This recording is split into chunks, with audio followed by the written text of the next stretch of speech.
I love modeling and walking on the runway. My dream is to walk for top brands someday. So I had been waiting for this moment forever. I was super excited when I auditioned and got selected in this endeavor. Training at home for my walk daily and figuring out my style, I realized being natural and who you are is the best, performing with a smile. So when the show started, I was battling the voice in my head that kept saying I'm gonna mess up, dress to impress and not to stress up.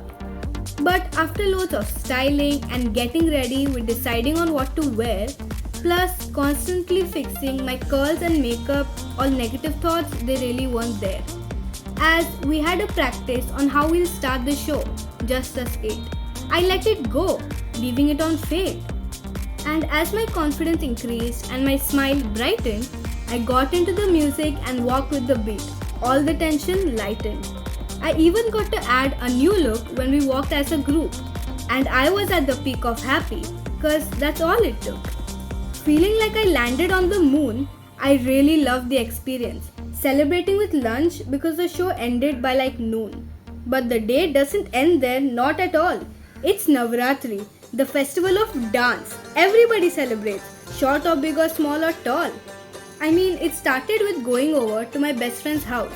But after getting dressed up, gossiping and eating, we went down where everybody was wearing a sparkly dress and blouse. I cannot put into words the fun that happened that night. First, just some simple garba and dandiya, but by the end, dancing with all our might. I was in euphoria that day, with the new dances and choreos and everything we thought of, plus all the friendly play. I had the time of my life, eating pani puri at the food stalls as our laughter and chatter filled the halls. I was beautiful, I met beautiful people, there were beautiful walks, there were beautiful dances, more than anything yet. It was a beautiful day all in all, where I had multiple experiences I will never forget.